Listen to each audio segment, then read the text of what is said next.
AWS की लगभग हर horror story, चाहे लीक्ड क्रेडेंशियल्स हों या $40,000 का सरप्राइज बिल, असल में एक ही सर्विस गलत होने से आती है। IAM यानी identity and access management. IAM तय करता है कि आपके अकाउंट में कौन क्या कर सकता है। इसे ठीक रखा तो आप सेफ हैं, गलत किया तो एक ही गलती कैटास्ट्रॉफिक बन जाती है। ज्यादातर ट्यूटोरियल्स की दिक्कत यही है, वो सिक्योरिटी का उपदेश देते हैं, फिर हर चीज पर फुल एडमिन लगा देते हैं। इस डीप डाइव में हम इसे असली प्रोफेशनल तरीके से करेंगे। ये रहा IAM डैशबोर्ड। ध्यान दीजिए, ऊपर ही सिक्योरिटी रिकमेंडेशंस हैं। AWS आपको बता रहा है कि क्या ठीक करना है। सबसे पहले रूट यूजर। दिक्कत यह है, जब आप साइन अप करते हैं तो आपको रूट अकाउंट मिलता है, वही ईमेल जिससे रजिस्टर किया, और इसके पास हर चीज पर अनलिमिटेड पावर होती है, बिलिंग समेत। इसे रोज इस्तेमाल करना अपनी मास्टर की हर जगह लेकर घूमने जैसा है। इसका हल, इसे ताले में बंद कर दीजिए। रूट की सिक्योरिटी क्रेडेंशियल्स पेज पर MFA यानी मल्टी फैक्टर ऑथेंटिकेशन ऑन कर दीजिए, ताकि चोरी हुआ पासवर्ड भी बेकार रहे। फिर रूट को पूरी तरह इस्तेमाल करना बंद कर दीजिए। असली नियम, रूट से लॉगिन साल में शायद 2 बार और डेली वर्क के लिए कभी नहीं।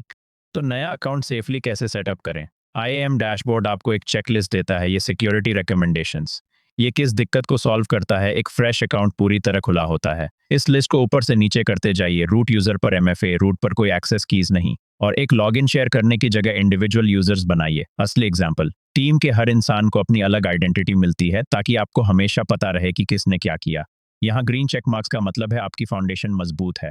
2 शब्द जिन्हें लोग हमेशा कंफ्यूज करते हैं, ऑथेंटिकेशन और ऑथराइजेशन। दिक्कत, लॉग्ड इन होने का मतलब अलाउड होना नहीं है। ऑथेंटिकेशन यानी ये साबित करना कि आप कौन हैं, आपका लॉगिन, पासवर्ड और MFA। ऑथराइजेशन यानी आपको क्या करने की इजाजत है, ये IAM पॉलिसीज तय करती हैं। आप पूरी तरह ऑथेंटिकेटेड हो सकते हैं और फिर भी डिनाई हो सकते हैं, क्योंकि ऑथराइजेशन एक अलग स्टेप है। IAM दोनों संभालता है, और इन्हें अलग समझना ही आगे की हर चीज की चाबी है।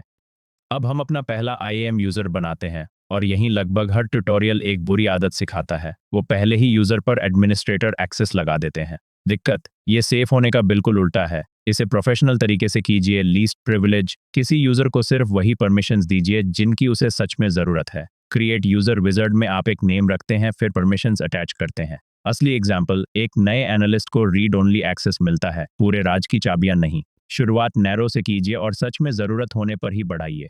एक यूजर की परमिशंस अलग से मैनेज करना स्केल नहीं करता। दिक्कत, 10 यूजर्स जिन्हें एक जैसा एक्सेस चाहिए, मतलब 10 जगह अपडेट करना।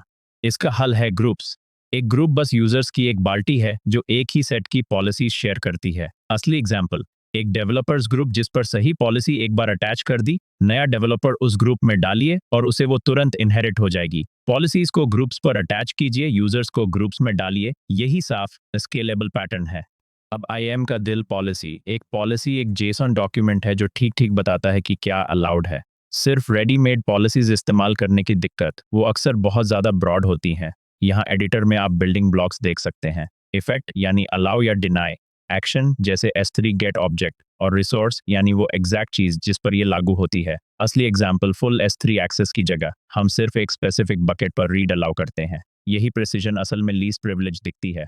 पॉलिसीज 2 तरह की होती हैं, और कब किसे इस्तेमाल करना है ये जानना जरूरी है। मैनेज पॉलिसीज रीयूजेबल और नेम्ड होती हैं। AWS आपको सैकड़ों देता है, और आप अपनी कस्टमर मैनेज पॉलिसीज भी लिख सकते हैं, और ये एक साथ कई यूजर्स पर अटैच होती हैं। इनलाइन पॉलिसीज सीधे किसी एक यूजर या रोल पर सिर्फ एक बार के केस के लिए बेक कर दी जाती हैं। असली नियम, जो भी चीज आप रीयूज करेंगे उसके लिए मैनेज पॉलिसीज इस्तेमाल कीजिए, और इनलाइन सिर्फ सच में एक बार वाले केसेस के लिए। ये पॉलिसीज पेज आपकी पूरी लाइब्रेरी है। रोल्स, IAM का सबसे पावरफुल और सबसे गलत समझा जाने वाला हिस्सा। दिक्कत, डेवलपर सर्वर्स पर एक्सेस कीज हार्ड कोड कर देते हैं और वो कीज लीक हो जाती हैं। एक रोल एक ऐसी आइडेंटिटी है जो टेम्पररली अज्यूम की जाती है, और इसमें कोई परमानेंट कीज होती ही नहीं। असली एग्जाम्पल, किसी EC2 सर्वर पर कीज डालकर उसे S3 पढ़ने देने की जगह आप उस परमिशन वाला एक रोल बनाकर इंस्टेंस पर अटैच करते हैं। सर्वर को टेम्पररी अपने आप रोटेट होने वाले क्रेडेंशियल्स मिलते हैं। जब भी हो सके, कीज की जगह रोल्स एक्सेस को सेफली शेयर करने की दिक्कत भी सॉल्व करते हैं, सर्विसेज के बीच या पूरे अकाउंट्स के बीच भी।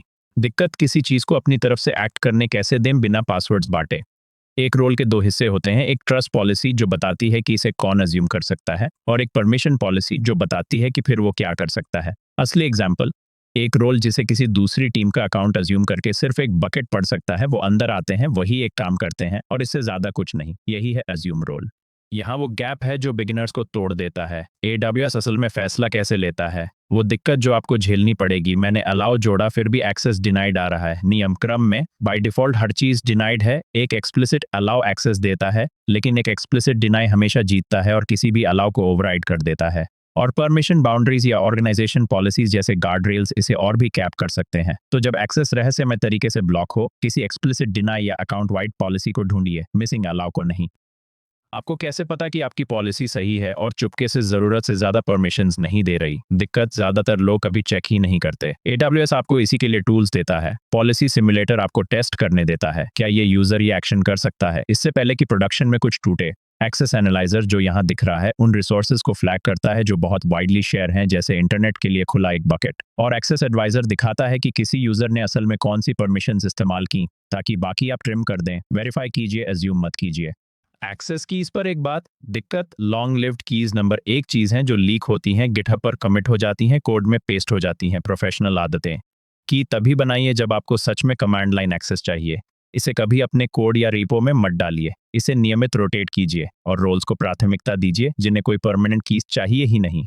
इस पेज पर आप हर की लास्ट यूज डेट देख सकते हैं। अगर कोई की महीनों से छुई नहीं गई तो उसे डिलीट कर दीजिए।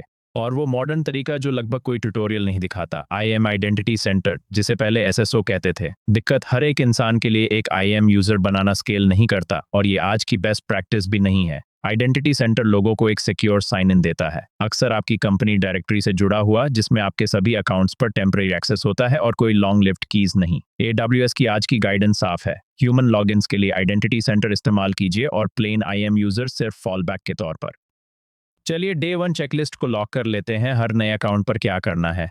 रूट यूजर को ताले में बंद रखिए और इसे लगभग कभी इस्तेमाल मत कीजिए। रूट के लिए और हर यूजर के लिए MFA ऑन कीजिए। रूट शेयर करने की जगह IAM यूजर्स या आइडेंटिटी सेंटर लॉगिन्स बनाइए। लीस्ट प्रिविलेज दीजिए, सिर्फ जितना जरूरी है उतना। लॉन्ग लिव्ड कीज की जगह रोल्स इस्तेमाल कीजिए। कोई सीक्रेट कभी कमिट मत कीजिए और जो है उन्हें रोटेट कीजिए। और एक बिलिंग अलार्म सेट कीजिए ताकि कोई सरप्राइज ना हो। ये कर लीजिए और आपने उन गलतियों से बच लिया जो लगभग हर AWS ब्रीच के पीछे होती हैं।